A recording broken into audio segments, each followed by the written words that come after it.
యుక్తచేష్టస్య కర్మసు అన్న అంశాన్ని తీసుకొని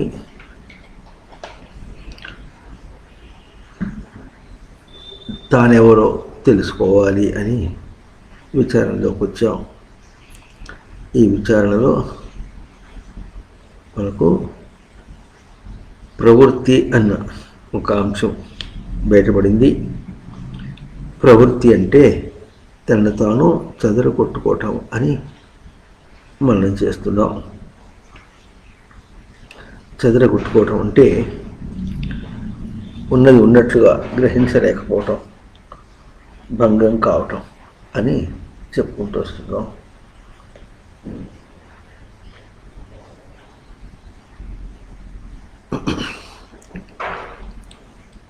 చివరికి ఎట్లా ఉంటుందంటే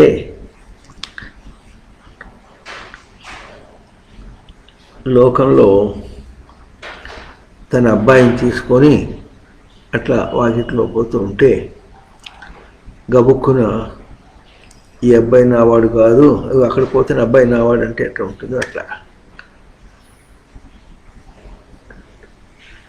అట్లాగూ తాను ప్రశాంతంగా కుదురుగా తన స్వరూపంగా ప్రవర్తిస్తున్నటువంటి తనకు బయట నుంచి ఇంకొక దాన్ని తీసుకొచ్చి తన మీద ఆపాదన చేసి అది నేననుకుంటూ అది ఉంటేనే నేను ఉంటాను అని ఎప్పుడు అనుకుంటున్నాడో, అంటే చేతి పట్టుకుని వస్తున్నటువంటి అబ్బాయిని కాదని అవతల అబ్బాయిని గుర్తించినట్టుగా ఆ బయట తను ఏం ఆపాదన చేసుకున్నాడో అదే తాననుకుంటున్నాడు. ఇది మహత్తరమైనటువంటి దోషం. ఇది మనని నీడలాగా వెన్నంటి వస్తుంది. అప్పటికి నీడ అన్నప్పటికీ కూడా నీడ అనేది భౌతిక దేహానికి నీడగా ఉంటుంది. ఈ భౌతిక దేహం వెళ్ళిపోతే నీడ లేకుండా ఉంటుందేమో కానీ ఈ భౌతిక దేహం పోయినప్పటికీ కూడా ఇట్లా ఆపాదన చేసుకున్నటువంటి తన దోషం తన్ని వెంటాడి వస్తూ ఉంటుంది. దేహం విడిచిన తర్వాత కూడా వెంటాడి వస్తుంది. అది ఎట్లా వస్తుంది, మనకేం గ్యారంటీ అంటే ఇప్పుడు ఒక విషయాన్ని చూసి అది నేను అనుకొని దానివల్ల నేను సుఖపడుతున్నాను ఎప్పుడు అనుకుంటాడో, తన వల్ల సుఖం అనే మాట తనకే ఉన్నది, సుఖం అనే మాట తెలియకుండా దాన్ని అనుకుని ఎట్లా అనుకున్నాడో అదే బుద్ధిని మళ్ళీ ఇంకో విషయానికి వెళ్ళినప్పుడు కూడా దానివల్ల నేను ఉన్నానంటాడు. ఇది ఎట్లా ఉంటుందంటే ఒక దాని ఎందు నిలకడ లేకుండా,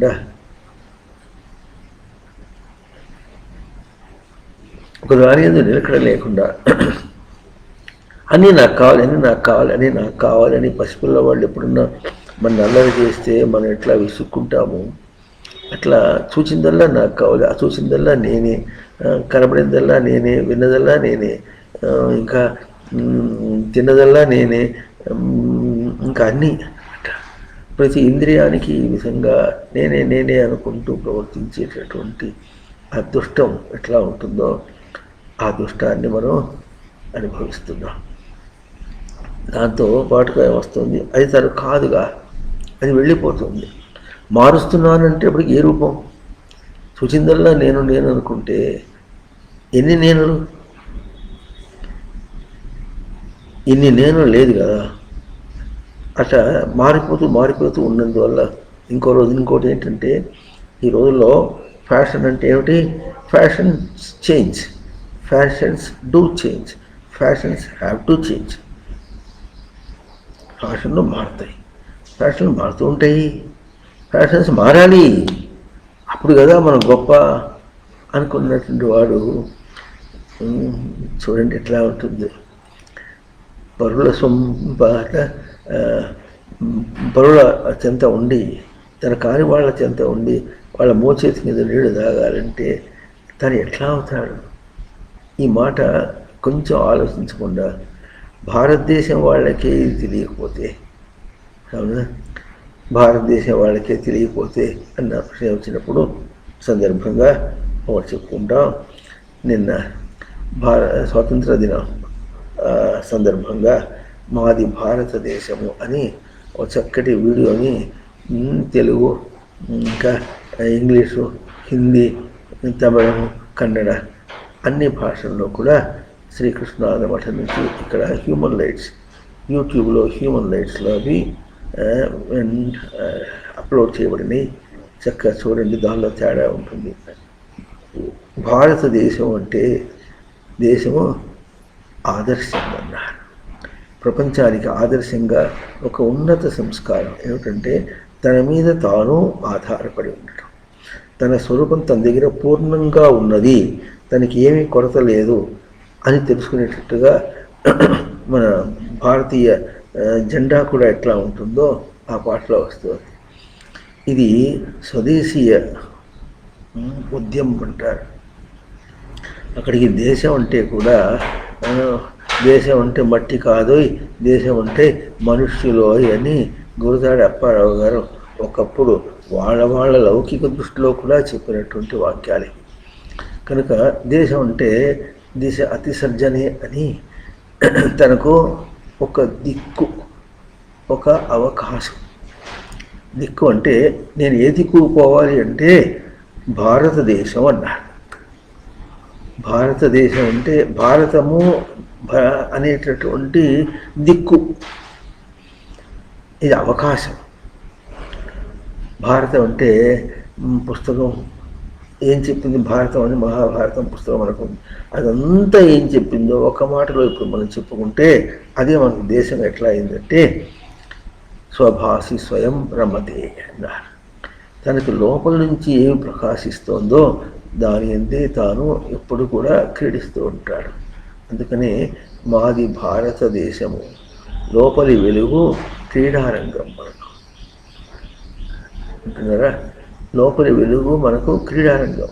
క్రీడారంగం అంటే క్రీడ అంటే ఆడుకునేది అని మనకు గబుక్కలు అనుకుంటాం. ఆటకి రాలి తాను ఉండటానికి వచ్చాడు, ఉనికిలో స్థిరం కావటానికి వచ్చాడు. కానీ జీవితాన్ని ఆటలమయం చేసుకొని దిక్కు లేకుండా ప్రవర్తించకూడదు. ఆట అంటే అటు పరిగెత్తే ఇటు పరిగెత్తే, అటు బతికితే ఇటు, దానివల్ల ఏదో సుఖం వచ్చిందంటారు. మనకు అర్థం కావట్లేదు. క్రికెట్ ఆడే మనం చూసామనుకోండి, ఎంతసేపు ఉంటుంది ఆ ఉత్సాహం? కాసేపు. అది చూసినంత వరకే ఉంటుంది. తన దగ్గర ఏమవుతుంది అప్పుడు? అది చూసినప్పుడు తనకి ఎటువంటి ఉత్సాహం వస్తుందంటే ఇతరులు ఆడుతుంటే వాళ్ళ మీదేమో ఈర్ష్య, వాళ్ళకి బాగా రన్నులు వస్తుంటే వాళ్ళ మంది ఈర్ష్య, మన వాళ్ళు తిరుగుతుంటే చప్పట్లు కొట్టినాయి. అంటే ఈర్ష్య, అసూయ ఇవి ఆట కాదు. లోకమంతా ఈర్ష్య అసూయలతో, కామక్రోధ లోపమోహం విమర్శనములతో ఉంటుంది. ఇది తనకు స్వరూపం కాదు కదా. లోపలి వెలుగు ఏమిటంటే అది ఎప్పుడు ఉంటుంది. ఎట్లా ఉంటుంది? తాను అమీబా దగ్గర నుంచి ఈ రోజున ఈ క్షణం వరకు కూడా ఎన్నెన్ని విషయాల్లో ఎంతగా ప్రవర్తించారు, ఎన్ని దేహాల్లో ప్రవర్తించాడు, అవన్నీ కూడా ఎక్కడికక్కడ ఇట్లా క్షాళన అవుతూ వెళ్ళిపోతుండగా తాను ఉన్నవాడు. అది తన లోపలి వెలుగు. అవన్నీ బయట పోతున్నట్టుగా కనిపిస్తున్నాయి అంటే అది దానికి వెలుగు లేదు.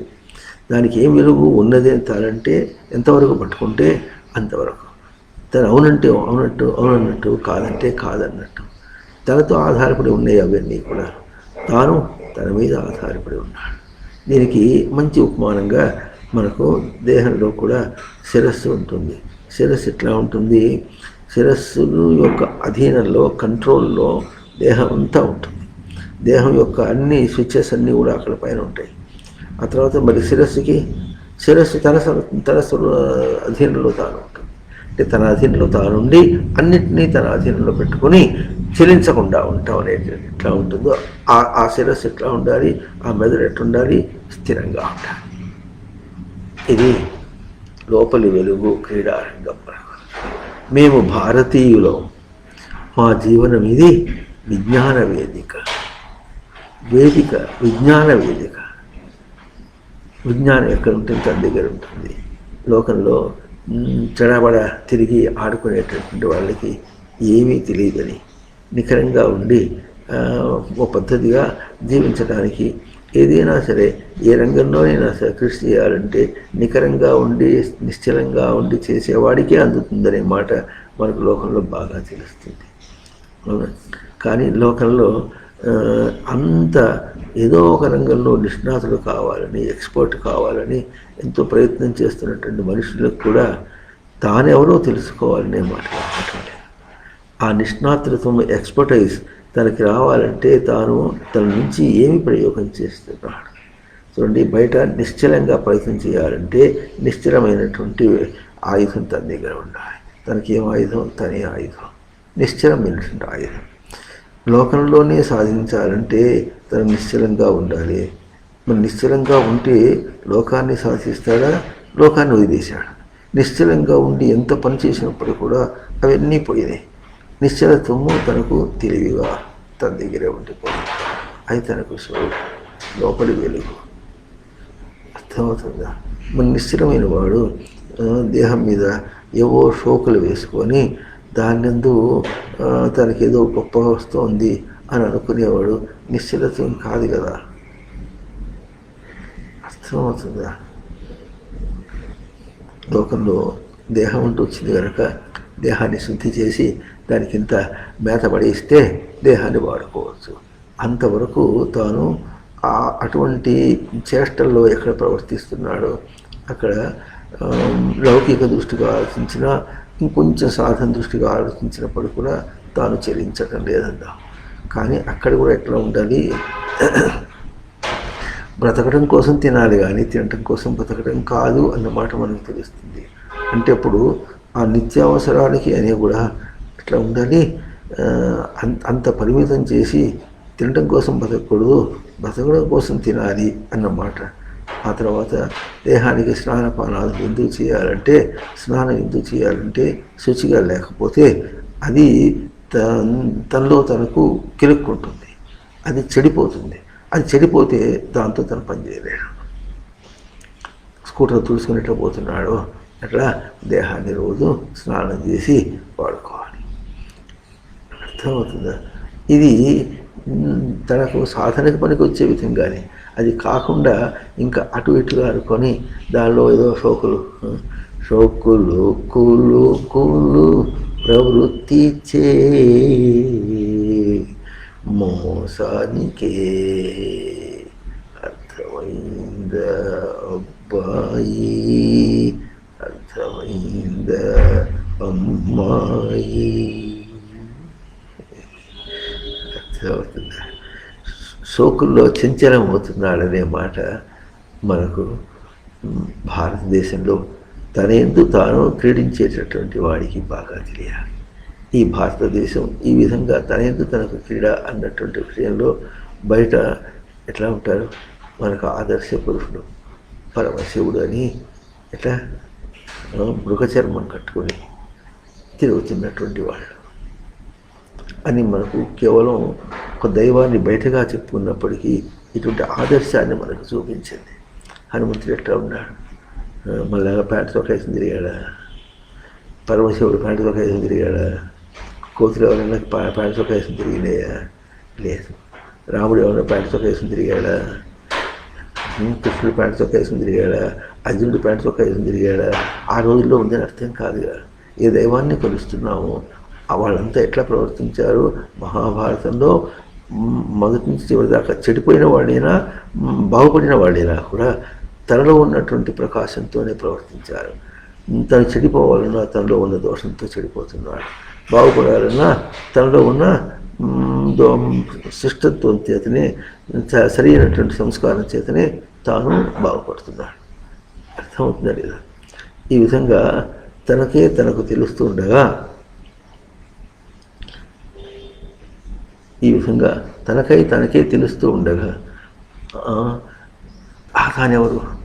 చెడిపోయే తానెవరు? లోపల చెడి బయటకు చెబుతున్నాడు, లోపల బాగుపడి బయట విషయంగా బాగుపడుతున్నాడు. బాగా ఆలోచించండి. జ్ఞానులైన వాళ్ళు బయట ఎట్లా బాగుపడి, లోపల ఎట్లా బాగుపడి బయట ఎట్లా బాగుపడ్డారు, లోపల ఎట్లా చెడిపోయి బయట చెడిపోయినారు. అదే సమయంలో చూడండి, ఒక ప్యాంట్ చొక్కా వేసుకొని కులుక్కుంటూ షోక్గా పోతున్నాం అనుకుంటున్నప్పుడు ఆ షోక్గా పోతున్నాం అని అనుకోవటం, అది ఆ అనుకోవటం ఎక్కడుంది? బయట వేషంలో లేదు, తన దగ్గర ఉంది. ఆ చంచలత్వం తన దగ్గర ఉంది. ఆ చంచలత్వం తన్ని ఎట్లా ఆడిస్తుందో చూడండి. నిశ్చలత్వాన్ని పోగొడుతుంది. నిశ్చలం తన స్వరూపం. ఇట్లాగే మనం చేయాలి. నిశ్చలమే తనకు ఈ చంచలములన్నీ ఎందుకు దాపురించినవి అనుకోవాలి. లేకపోతే ఏమవుతుంది? మనం ఏమంటాం? లోకంలో అందరు అట్లా బతుకుతున్నారు, నేను అట్లా బతకాలనుకుంటాడు. అందరూ ఎట్లా బతుకుతున్నారు వాళ్ళకి తెలియదు. నువ్వు తెలుసుకో, ఇంకోటి చెప్పు. తను చెడిపోతున్నాడు. ఇది ఒక్కటే అంశం మీద మనకు వేదాంతం అంతా అవుతాయి. భారతదేశం అంతా ఒకటే ఉంది. తాను చెడిపోకూడదు, తాను చెడకూడదు. తాను చెడితే తను చెడ్డాడు, బయటకు ఒక ఆదర్శాన్ని ఇస్తాడు. తను చెడ్డాడు, బయట వాళ్ళకి ఒక చెడు మార్గాన్ని వాళ్ళు చూపిస్తారు. తాను చెడిపోవటం అనేటటువంటి అంశం ఎన్ని విధాలుగా ఉంటాయో మరి మనకు కళ్ళు మూసుకొని తిరగకుండా కళ్ళు తెరిచి చూస్తే అర్థమవుతుంది. అందరూ చెడు మార్గాన్ని పోతున్నారు. అక్కడ చెడు మార్గం మంచి మార్గం అనే మాట ఎట్లా వస్తుంది? తను చెడుట చెడు మార్గము, తను బాగుపడట మంచి మార్గం. తను చెడుట అంటే, తను బాగుపడట అంటే డబ్బు సంపాదించి బాగుపడిన వాడు అనుకుంటే అది బాగు కాదు కదా. డబ్బు తన దగ్గర ఉండట్లేదు కదా. డబ్బు తన దగ్గర ఉండి ఎన్ని గంతులు పెట్టి ఇస్తుందో తెలుస్తుంది. కనుక ఇది ఎప్పుడు కూడా బయట భాష కాదు. బాగా అన్నం తిని రుచిగా అన్నం తినందువల్ల బాగుపడతాడు అనుకుంటే రుచిగా అన్నం తిన్నప్పటికీ కూడా ఇదేం పోయేది, రోగాలు వచ్చేవి. మరి ఇది తెలుస్తుంది కదా. లౌకికంగా ఎంత గొప్పగా పోయినప్పటికీ కూడా అర్థమవుతుందా? మీకు తెలుసో తెలియదో, ఐన్స్టైన్ అని ఒక మంచి సైంటిస్ట్ ఉండేవాడు. ఈ రోజున సైంటిస్టులందరూ కూడా భారత భగవద్గీతలో విభూతి యోగంలో సైంటిస్టుల్లో నేను ఐన్స్టైన్ని అని అంటే కూడా ఒప్పుకుంటాను. అంత గొప్ప వ్యక్తి. ఆయన ఎంత నిరాడంబరంగా ఉండేవాడు. ఆయన తెలివిని అదవకొట్టాలని చెప్పేసి ఏం చేసేవాడు అంటే, అతను ఉంటే మనకి అసలు గుర్తింపు రాదు అనుకొని అతన్ని ఒక క్లర్క్ని పెట్టినట్టుగా పెట్టి, అందరూ సైంటిస్టులు అందరూ పేపర్లు పంపిస్తారు కదా, అవి తీసుకొని రికార్డ్ చేసుకొని మాకు పంపిస్తూ ఉండని ఒక క్లర్క్ని పెట్టారు. ఆయన పెడితే ఆయన ఏం చేశాడు? ఇది కూడా బాగుంది అనుకున్నాడు. ఎందుకంటే అవన్నీ మామూలుగా ఉంటే అక్కడ వాళ్ళకే వెళ్తాయి, తన దగ్గర వస్తాయి కదా నేరుగా. ముందు పోస్ట్ తన దగ్గర వస్తుంది కనుక అది తీసుకొని, అప్పుడు పోస్ట్ ఉండేది, అప్పుడు ఈ ఆన్లైన్ విషయాలు లేవు. ఆన్లైన్ అయినా సరే అవతల వాడికి పాస్ ఆన్ చేయటం అనమాట. కనుక అవి వస్తుంటే అన్నీ చదివేవాడు. వాళ్ళు పంపించి అన్నీ చదివేవాడు. అవన్నీ తన్ని కిలికేవి బాగా. వీళ్ళు ఇట్లా చేసి వీళ్ళు అర్థం లేకుండా సైన్స్ పేపర్ పంపిస్తారు, అర్థం లేకుండా చేస్తారు, ఇట్లా అనుకుంటూ ఆయన ఎంత నోబెల్ ప్రైజ్లు సంపాదించినటువంటి వ్యక్తి. తను దూరంగా పెట్టినప్పటికీ కూడా ఎప్పుడు కూడా ఎట్లా ఉండేవాడు? చాలా సింపుల్ అంటే చాలా ఉదాసీనంగా ఉండేవాడు. ఉదాసీన శబ్దానికి అర్థం చేసిన ఉదాసీనం అంటే నిరంతరము తను అట్లాగే ఉండట. తన ఉనికిలో కదలిక లేకుండా, చంచలం లేకుండా ఇది ఉదాసీనం అంటాడు. అటు పరమశివుని ఉదాసీనం చూపించారు. ఇటు మరి ఐన్స్టీన్ ఉన్నాడు. మరి భారతదేశంలో యోగులు చాలామంది ఉన్నారు. యోగులకు భిక్ష పెట్టింది హిందూ ధర్మంలో ఉన్నటువంటి సంప్రదాయం అంతా కూడా. ఎట్లా చెప్పింది అంటే, యోగులు ఎట్లా అయినారు తనతో పోల్చి, బయట దాంతో పోల్చి కాదు. ఒకటి తనకు కోరిక ఉండకూడదంటే ఎందుకు ఉండకూడదు అనే ప్రశ్నకి సమాధానం చెప్పలే. ఉండకూడదు అన్నారు. చాలా మతాల్లో ఉన్నారు. అట్లా ఉండదు, అట్లా ఉండకూడదు, ఇట్లా ఉండకూడదు అని చెప్పుకుంటూ పోయినారు. ఒక కోట్లలో ఒక కోటి చెప్పారు అనుకోండి, ఏం తెలుస్తుంది? ఆచరించిన వాడు ఆచరించాడు, లేనివాడు లేడు. కానీ హిందూ ధర్మంలో ఏం చూపిస్తుంది? బయట ఏదైనా సరే బయట స్వరూపంతో నువ్వు అనుకున్నావంటే నువ్వు బయటపడిపోయినావు అనమాట. నీ స్వరూపం నీకు అర్థం కాదు. అది నీకు స్వతసిద్ధమై ఉన్నది. అన్నటువంటి ఉన్నతమైన బోధ చేస్తున్నటువంటి భారతదేశంలో భారతీయులమై మనం ఉండి, అవునా, హిందూ ధర్మంలో హిందువులమై మనం ఉండి హిందూ ధర్మానికి మనుషులమై ఉండి మనుష్య నీతి అంటే పొందుట అని, నయతీతి నీతి, పొందుట. మనుష్యుడు ఏమి పొంది తాను మనుష్యుడుగా ఎదుగుతాడో ఆ మనుషుత్వానికి భంగమై, హిందూ ధర్మానికి భంగమై, భారతదేశానికి భంగమై, సృష్టికి భంగమై, సృష్టి కంటే వేరుగా ఈ కుల్కుడి చెప్పాడు. వద్దు, చాలా సింపుల్గా దేహం వచ్చిందంటే దేహానికి ఒక బట్ట చుట్టేసి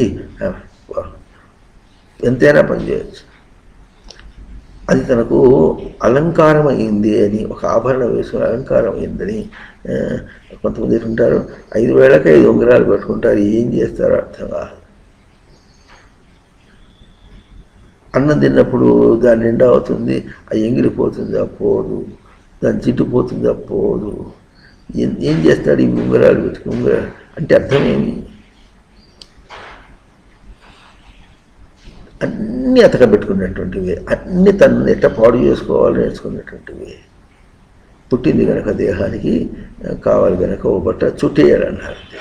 చుట్టేయాలన్నారు కానీ కుట్టేయాలలే. కుట్టిన బట్ట కాదు, చుట్టు వేసుకున్న బట్ట. అర్థమవుతుందా? చాలా బాగా ఆలోచించవలసినటువంటి విషయం ఇది. చేసి ముందుగా ఇవాళ ప్రవచనం సెంచరీ 100వ ప్రవచనం ఈ సామాన్యులకు సమాన బోధ. ఈ ప్రవచనానికి నిదర్శనగా ఒక్క మాట చెప్పుకుంటున్నాను. మన ఇప్పుడు మోసం చేసేటటువంటిది మహా చాలా ఉంటే ఆ వాటికి అన్నిటికీ కూడా ఆధారమైనటువంటిది మనిషి ఏదో గొప్పగా బట్ట కట్టుకొని ఫ్యాషన్గా కట్టుకొని బాగుపడుతున్నాం అనుకుంటున్నాడే, అది వానికి కీడుకి మొట్టమొదటి ఆధారం. ఆ దృష్టి ఎప్పుడు వచ్చిందో ఆ తర్వాత ఇంకా ఎన్ని చెప్పినా అర్థమవుతుంది. ఇదే అర్థం కాని వాడికి కేవలం పసివాళ్ళు, బాలురు.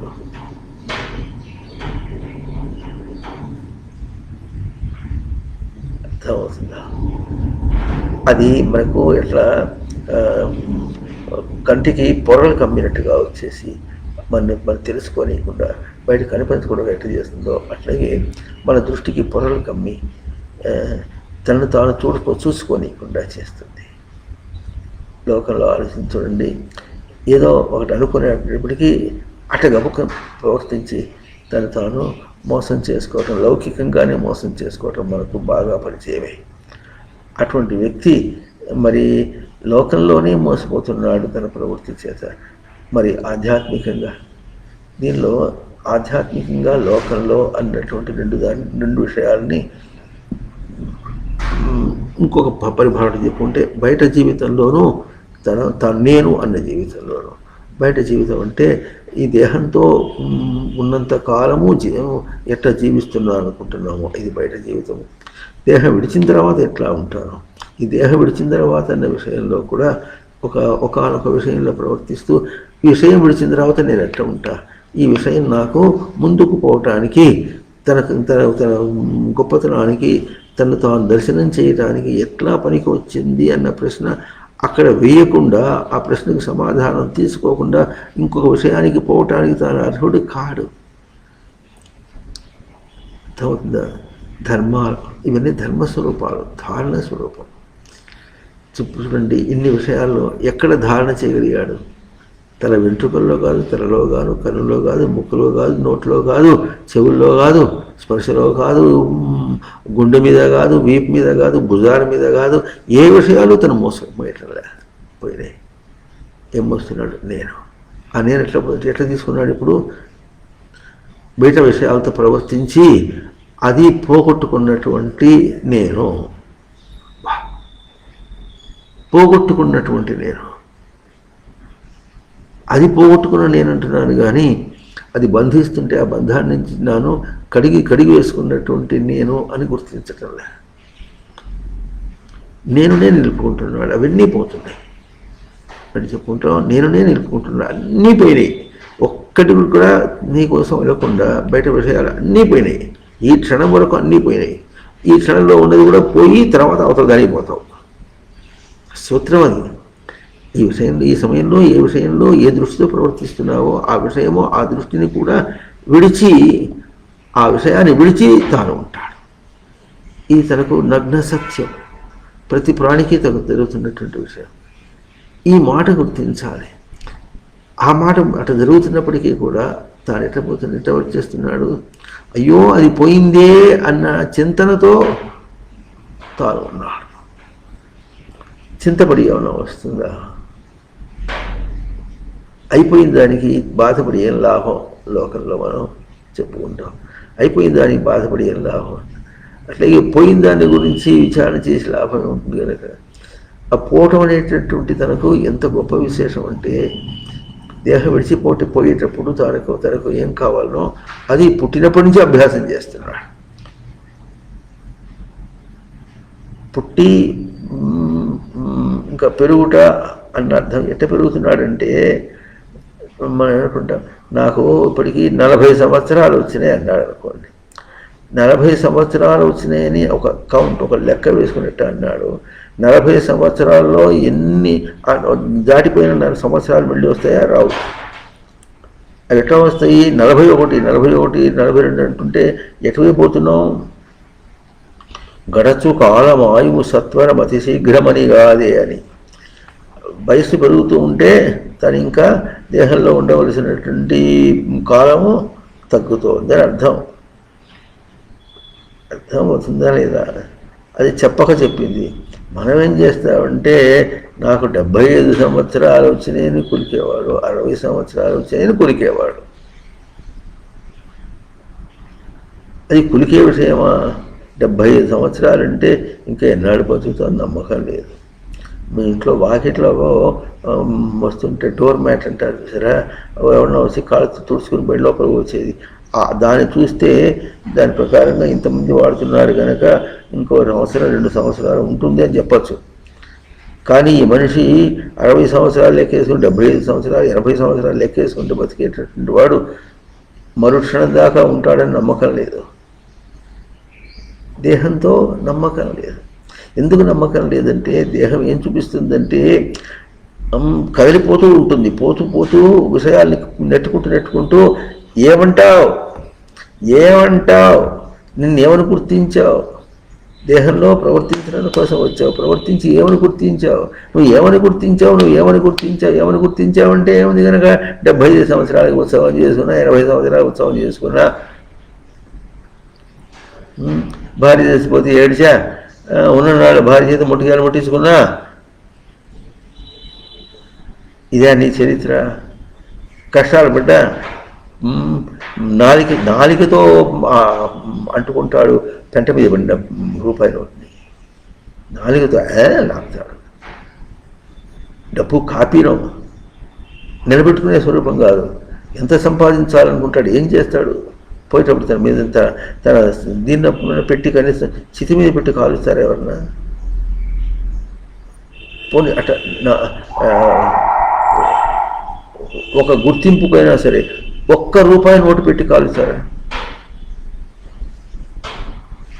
రూపాయలు ఖర్చు పెట్టి కట్టిది హోచి పెట్టి కాలుస్తారు. కావాలంటే నీకు ఎక్కువ బూడిది కావాలంటే అది కూడా ఒక విశేషమే. బాగా దండీలు తీసి బాగా బొళ్ళు బాగా బలిసేట్టుగా చేశాడు. చేసి ఏమవుతుంది? ఇంకా బూడిది ఎక్కువ వస్తుంది.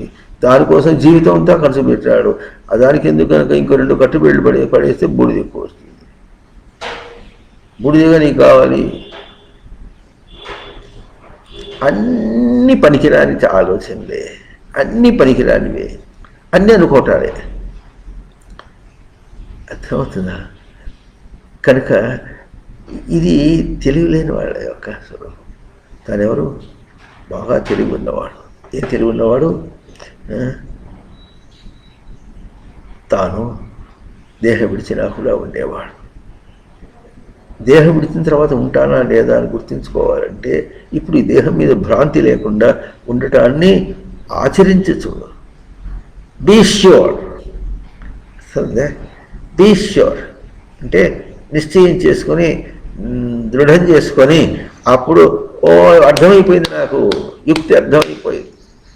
ఈ దేహం పోయినప్పటికీ నేను ఉంటా, దేహం నాతో వచ్చేది ఏం కాదు, దేహంలో ఏ విషయాలు వచ్చేవి కాదు, ఈ లోకం నాతో వచ్చేది కాదు అని ఒక్క విషయంలో తేలిపోతుంది నీకు.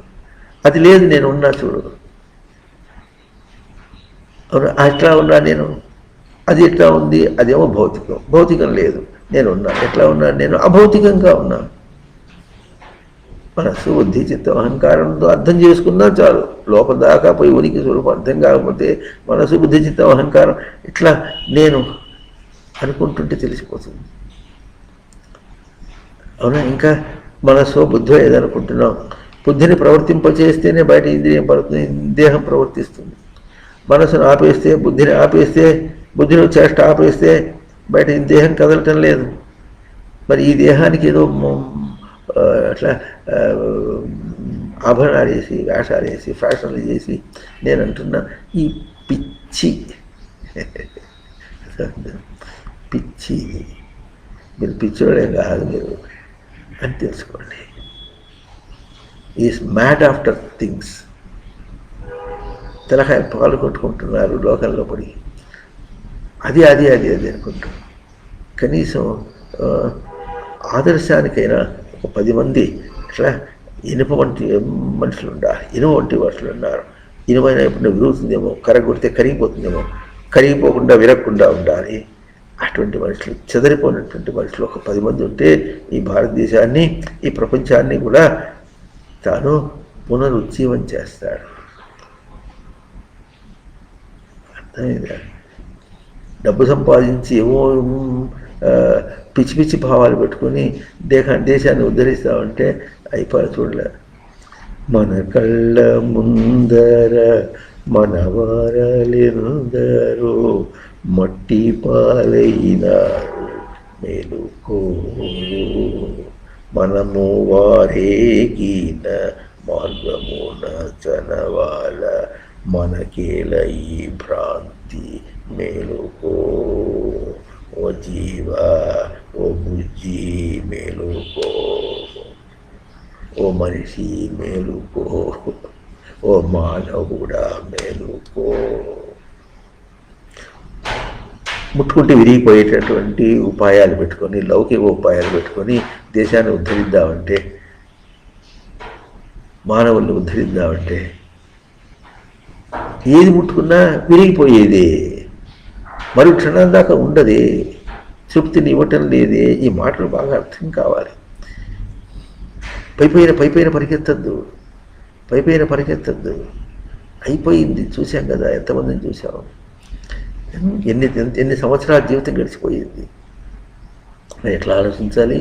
ఈ గడి ఇంకా ఆ కాస్త ఇంకా ఈ 4 సంవత్సరాలు, 3 సంవత్సరాలు, 1 సంవత్సరం ఆ ఉండే లోపల తాను మళ్ళీ రాకుండా చూడాలి. ఈ చెత్త, ఈ పిచ్చిని వదిలించుకోవాలి. వాడు భారతీయుడు. బయటదంతా చెత్త, తన లోపల ఉన్నటువంటిది పవిత్రం. తను పవిత్ర స్వరూపుడు. అపవిత్రాన్ని మోసుకొని పోగు చేసుకొని పవిత్రుడు అంటానికి తాను అర్హుడు కాడు. దానికి అతీతుడు, అతీతుడు, చావుకు అతీతుడు. చావు లేదు. తను ఏం చేస్తున్నాడు? దేహాన్ని విడిచిపోతున్నాడు. ఎట్లా విడిచిపోతున్నాడు? ఇంతవరకు విషయాలను ఎట్లా విడిచిపోయినావో దేహాన్ని విడిచిపెట్టిపోతావు, అంతే. ఒక విషయాన్ని విడిచి ఇంకో విషయాన్ని ఎట్లా పోయినావో అట్లాగే ఈ దేహాన్ని విడిచిన తర్వాత కొంతకాలం విశ్రాంతిగా ఈ దేహంలో పడి అటుకొట్టుకొని ఇటుకొట్టుకొని నానా హోనం అయిపోయేటా ఉన్నావో అటువంటి దుర్దశ నుంచి బయటపడి కొంతకాలం విశ్రాంతిగా ఉండి, దానికోసమని ఇప్పుడు ఏం చేస్తారు? కొంతకాలం విశ్రాంతిగా ఉండాలని ఏదో మరి ఎండాకాలం వస్తేనేమో ఊటీకి వెళ్ళిపోయో, ఏదో ఉంటారు. ఆ ఊటికి వెళ్ళిపోయినప్పుడు కూడా విశ్రాంతి ఎక్కడ వచ్చింది?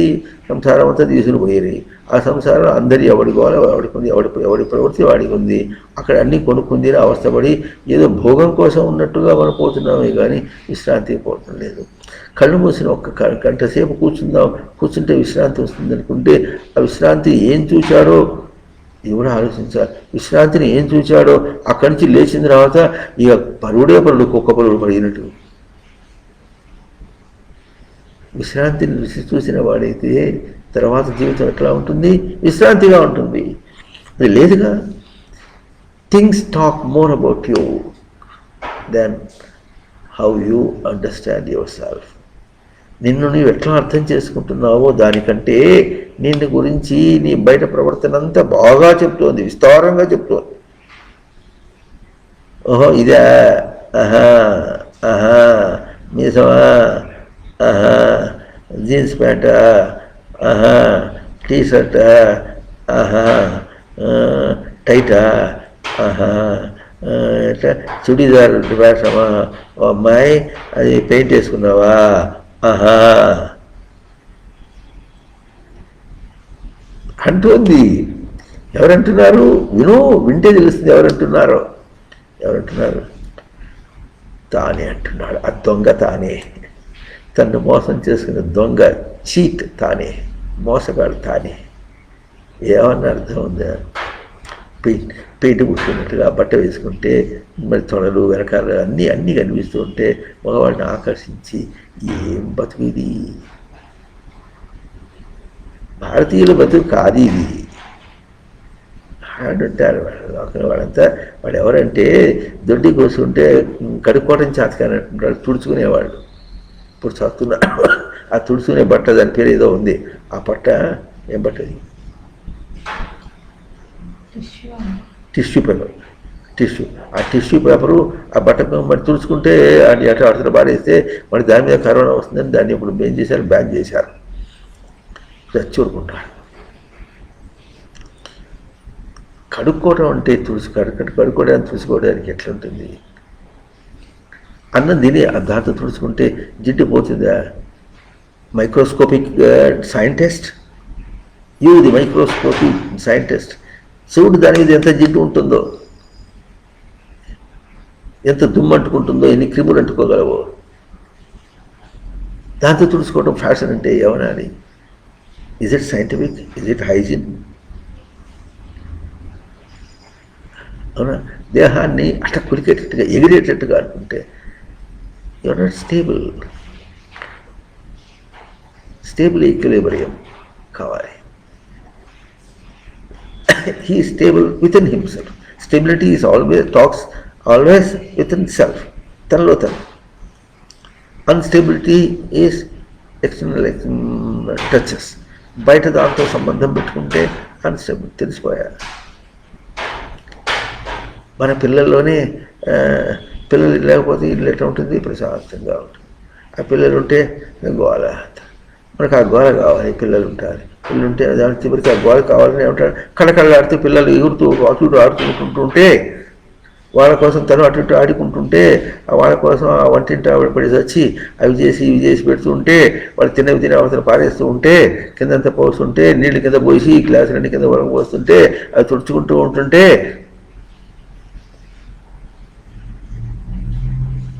తోస్తుంది. వాళ్ళ కింద ప్రశాంతత నేర్పించి తను ప్రశాంతత నేర్చుకొని ప్రశాంతమైన జీవితాన్ని గడపడానికి మరి భారతదేశం ఆదర్శంగా అతని పేరే అది. భారతం అంటేనే స్వభాసి స్వయం బ్రహ్మతే. తన ఎందే తాను క్రీడించడం, బయట ఎందుకు క్రీడించడం కాదు. క్రీడ అనేవాడు ఎట్లా ఉంటుంది? క్రీడ అంటే క్రీడించి చెల్లించకుండా ఉంటాడు. తన ఎందు తాను క్రీడిస్తే చెల్లించకుండా ఉంటాడు. తాను బయట దాంతో క్రీడిస్తే చంచలం అయిపోతుంది. ఇంతే, simple equations. A great mathematician does not know such a simple equation. A great scientist does not know a simple living, peaceful living. అర్థం కావట్లేదు. ఏమో చేసి ఎక్కడో గంతులు పెట్టి ఏమో అంటాడు. ఇది ఇది ఇదం ఇత్థం అంటుంది శాస్త్రం. ఇదం ఇత్థం, ఇది ఇట్లాగు, నేను అంటే ఇట్లాగు ఉండుట, ఉనికిని పోగొట్టుకుంటే కాదు. ఈ ఉనికికి బయట గెంజుకులాడి బెగ్ బారో ఆర్ స్టీల్, ఇదే మనం చేసేది. We beg for life from outside, we borrow from outside for life, we steal from outside. చూసారా, చాలా తప్పు. ఏమవుతుంది? ఆ బెగ్గింగ్ ఈజ్ విత్ హిమ్. దాన్ని అక్కడ తీసుకున్నాక అక్కడ ఎప్పుడన్నాడో బెగ్గింగ్ ఈజ్ విత్ హిమ్. ఆ బెచ్చమెత్తడం అనే బుద్ధి తన దగ్గర ఉంటుంది, అప్పులు తీసుకునే బుద్ధి తన దగ్గర ఉంటుంది, ఆ దొంగిలించే బుద్ధి తన దగ్గర ఉంటుంది. తన దగ్గర అన్నీ ఉండగా అది ఎట్లా వస్తుంది? సంత్యజ్య హృదయేశానం దేవమన్యం ప్రయాంతి తే రత్నమిభవాంచంతి త్యక్త్వా హస్తస్థ కౌస్తుభం అని. అక్కడ ఈ శ్లోకంలో మరి వశిష్ఠుల వారు రామచంద్రుల వారు చెప్పుకుంటూ దేవత గురించే అంటున్నాడు. తను పూర్ణమయ స్వరూపంగా ఉండగా ఇంకో దేవత దగ్గరికి ఎందుకు పోతున్నావు అంటుంటారు. దేవత దగ్గరికి పోతుంటే ఇంకో దగ్గరికి ఎందుకు పోతున్నావు అని. మరి కృష్ణుడు కూడా మరి ఇంకొక ఏదో ఇది ఇంకో గోవర్ధన పర్వతం అని దాని వస్తుంది, ఇంకో ఇంద్రుడు ఎవడో ఉన్నాడు, వాళ్ళు ఏదో చేస్తారు, అక్కడ ఎందుకు పోవాలి? నీ కర్మను శుద్ధి చేసుకో, నీ ఉనికిని శుద్ధి చేసుకో, నీ కర్మను శుద్ధి చేసుకో. అది నేను స్వరూపం. తన స్వరూపం తన ఉనికి తన కర్మ, తన ఉనికి తన కర్మ, తన ఉనికి తన కర్మ, తన ఉనికి తన కర్మ. అది తనకు, అది శుద్ధి చేసుకో. దీనికి ఎవరక్కర్లే, నేను ఉండడానికి ఎవడక్కర్లే, ఏమి అక్కర్లే, దేంతో సంబంధం అక్కర్లే, దేహంతో కూడా సంబంధం అక్కర్లేదు. లోకంలో పెళ్లి చేసుకున్న తర్వాత భార్యని భోగించడానికి ఏమో భార్య కావాలి, వాటితో మాట్లాడినా ఏం చేసినా కూడా అట తోలు చేసినట్టుగా మాట్లాడి ప్రవర్తిస్తుంటారు. అట్లాగే స్త్రీలు కూడా తోలు చేసి మాట్లాడి బాగా నేర్చుకున్నారు. ఇప్పుడు తోలం చేసినట్టు మాట్లాడతారు, వాళ్ళతో మాట్లాడతారు. తన దేహాన్ని చెయ్యి, ఊడిపోయేది ఇది. తను ఊడిపోయినా ఈ దేహం పోయినప్పటికీ, నేననుకుంటే ఈ దేహం పోయినప్పటికీ నువ్వు అనుకున్నట్టుంటే ఆ దేహం, ఆ భార్య దేహం, ఆ భర్త దేహం వాళ్ళు ఉంటున్నారుగా, వాడు ఉండేవాడు, ఇది పోయేది. నీవు ఉండేది, ఇది పోయేది. నీవు వాళ్ళతో వాడు ఎవరికోవాలో వాళ్ళది పోయేదాంతో పట్టుకొని వెళ్ళాడి అయ్యా అయ్యా అయ్యా అయ్యా అంటే అర్థమవుతుందా? అర్థమవుతుందా? నేను ఒక విలువ గుర్తించాలి చేసి భారతదేశం ఎట్లా ఆదర్శంగా ఉంటుందో, ఆదర్శం అంటే అద్దం పట్టినట్టుగా చూడండి, మమ్మల్ని చూసి మీరు బాగుపడండి, మమ్మల్ని చూసి మీరు బాగుపడండి చెప్పాలి. ఎట్లా ఉంది? మనం ఏం చేస్తున్నాం? అట్లా కాదు, మిమ్మల్ని చూసి మేము చెడిపోతామండి, అదంతా మాకు ఇచ్చేసేయండి, ఆ చాప్టర్ అంతా మాకు ఇచ్చేసేయండి, మీరు మీరు మీరు ఏమవుతారో మీరు కావాలి.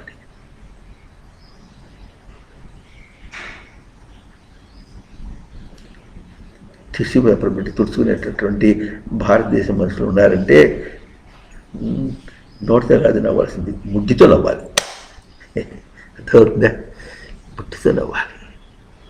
అంత తప్పు చేస్తున్నాం మనం. అమర స్వరూపంలో అమృత స్వరూపులు, ఈ మృత స్వరూపానిక ఈ చావు కోసమా మనం బతికేది? అర్థమవుతుందా? తన అమృత స్వరూపాన్ని తాను కాపాడుకోవాలి, బాధ్యత తనది. వేరే విధంగా ప్రవర్తించడానికి కూడా మనకు అర్హత లేదు, ప్రవర్తించలేము కూడా. ఎందులేమంటే ఎందుకు ఏమో తెలుస్తుంది, వేరే విధంగా ప్రవర్తించడానికి పోతుంటే అవన్నీ తుడుచుకుని పోతున్నాయి, నిలబెట్టుకోవడానికి నీకు చేత కాదు, తుడుచుకుని పోతున్నాయి. It's a practical experience with you, practical event, ever existing event, ever present tense. అది అర్థమవుతుందా? ఎప్పుడు నిత్య వర్తమానంగా జరుగుతుంది. పోతున్నాయి పోతున్నాయి, నువ్వు ఏమనుకున్నా అన్నీ పోతున్నాయి, అన్నీ పోతున్నాయి. ఆ పోయే వాటిని బట్టి తలకాయ పగలు పెట్టుకొని ఉండేదాన్ని విడిచిపెట్టేవాడు. తే రత్నం అభివాంఛంతి త్యక్త్వా హస్తస్థ కౌస్తుభం అన్నాడు. చేతిలో కౌస్తుభం అని ఉంటే విలువ తెలియకొని తీసి అవతల పారేసి ఒక గాజురాయి పట్టుకునేటువంటి వాడు ఎంత తెలివైన వాడో, అటువంటి వాడు బయట ఒక దేవత ఉందన్నా, బయట ఒక కోరిక ఉందన్నా, ఒక మనిషి ఉందన్నా, ఒక విషయం ఉందన్న వాళ్ళు దానివల్ల నేనేదో గొప్పవాడు అవుతున్నాను వాడు అంత గుడ్డివాడు అంటున్నారు. విలువ తెలియనటువంటి వాడు, తన విలువ తెలియనటువంటి మనుషులు. అంత నీచంగా మన గురించి గుర్తించి మనకు తెలియచేస్తోంది మనకు హిందూ ధర్మశాస్త్రం, తెలియచేస్తోంది దాన్ని జీవింపచేసినటువంటి భారతదేశం. ఒకప్పుడు భారతదేశంలో బాగా డబ్బు ఉందని, బంగారం ఉందనిగా మనతో అందరూ వచ్చారు. బంగారం ఆస్ట్రేలియాలో కూడా ఉంది, దానికి పోయినారు. మరి ఇక్కడికి వచ్చి మా పాశ్చాత్యులు బ్రిటిష్ వాళ్ళు చేసేటప్పుడు ఇక్కడ బ్రాహ్మణుడు గురించి అప్పుడు ఆ రోజుల్లో వాళ్ళు ఎంత చేసేవాడు. వాడు బ్రాహ్మణుడు, వాడికి పని ఇస్తే వాడు నిజాయితీగా చేస్తాడు అని వాళ్ళకి చాలా ప్రాముఖ్యత ఇచ్చేవాడు. మనిషి నిజాయితీ భారతదేశం. బ్రాహ్మణుడి దాకా అందుకు మనిషి నిజాయితీ. అవి ఎక్కడికి పోయినాయి, ఈ విలువలన్నీ ఎక్కడ పోయినాయో. కనుక మనం ఎట్లా మన సంప్రదాయాన్ని నిలుపుకోవాలి, ఉద్యమం చేయాలి. ఉద్యమం చేసి ఎవరికి వాళ్ళు ఉద్యమంగా అనుకుంటే సరిపోయింది. ఉద్యమం అంటే రైట్ అని చెప్పి గంతులు పెట్టి బిగ్గర అరవటం అర్థం కాదు. ఎవరికి వాళ్ళు అర్థం చేసుకుని తాను శుద్ధి చేసుకోవడానికి ప్రయత్నం చేయటం మనకు ఎంతైనా అవసరం. కనుక ఆ విషయాన్ని చేద్దాం. ఫ్యాషన్ వద్దు, బయటతో కోరద్దు, బయట ఏమనద్దు, బయటతో ఏది మంది కాదు. బయట అన్నటువంటి భగవద్గీత బాహ్య స్పర్శేషు అసక్తాత్మ ఇంత ఆత్మీయత్ సుఖం. తాను శుభంగా తన్ను ప్రవర్తింప చేసుకోవటం అన్నటువంటి ఒక అంశము బయట ఎందు స్పర్శ ఉన్నవాడికి అర్థం కాదుట. తాను శుభంగా బతకాలి అనుకున్నటువంటి వాడు, సుఖంగా బతకాలనుకుంటున్నవాడు, శుభంగా బతకాలనుకుంటున్న వాడికి బయట స్పర్శ ఉంటే చేత కాదు. వాడి జీవితము వృధా జీవితం అంటుంది. ఇవన్నీ డెఫినెట్ టర్మ్స్ గుర్తించాల్సింది. ఇంత స్పష్టంగా మనం చెప్పుకుంటున్నామంటే మన జీవితం ఇంత స్పష్టంగా ఉంటుంది. నేను అంటే నీవు కాదు. నేనుకి వేరే అక్కర్లేదు. నేను ఎప్పుడు కూడా స్వతంత్రమైనటువంటిది, స్పష్టమైనటువంటిది, అమృతమైనటువంటిది, ఏమి దోషం లేనటువంటి స్వరూపము. బయట దాంతో అపేక్షించవలసిన అవసరమే లేదు. అంత స్వరూపమైన, అంత గొప్పది నేను. నేను దర్శనం చేయాలి. నేను దర్శనం చేయకుండా లోకమంతా తిరుగుతున్నవాడు ఎట్టుంటాడండి? తనకు మారిన ధర్మం మొదలు చెడ్డ బేరం. తనే తను తెలుసుకోకుండా బయట తిరుగుతుంటే ఇటువంటి మాట ఎన్నైనా చెప్పుకోవచ్చు. మనం చేసేది మహత్తరమైనట్టు దోషంగా ఈశావాస్య ఉపనిషత్తు అని చెప్తుంది. ఏకేచ ఆత్మహనో జనాహ. ఆత్మహింస చేసుకుని బతుకుతున్నామట. ఆత్మవంచన చేసుకుంటున్నాం. ఆత్మవంచన కంటే పెద్ద ఇంకా దోషమే ఉంది. ఇంకా అటువంటి మనం చేయకూడదు. మారటానికి బాగా ఆలోచించేయండి. ఈ ప్రవచనాలు పెట్టుకొని బాగా విని థింక్ ఇట్ ఓవర్, బాగా ఆలోచన చేసి అప్పుడు మీరు ఏం చేయాలో చేయండి. మీకు అంటాలి, మీ బుర్రకు అంటాలి, మీ ఆలోచనకి అందాలి. అంది అప్పుడు అది అక్కడి నుంచి ఒక పరివర్తన వస్తే మీరు చాలా చేయగలరు. ఈ మాటలన్నీ మీకు పరివర్తన వచ్చేటట్టుగా అందించడానికి చేసే ప్రయత్నం మీరు అందుకోవాలి. అవునా? ఇంకా వచ్చేవారు చెప్పుకుందాం. ఓ తెలుసు.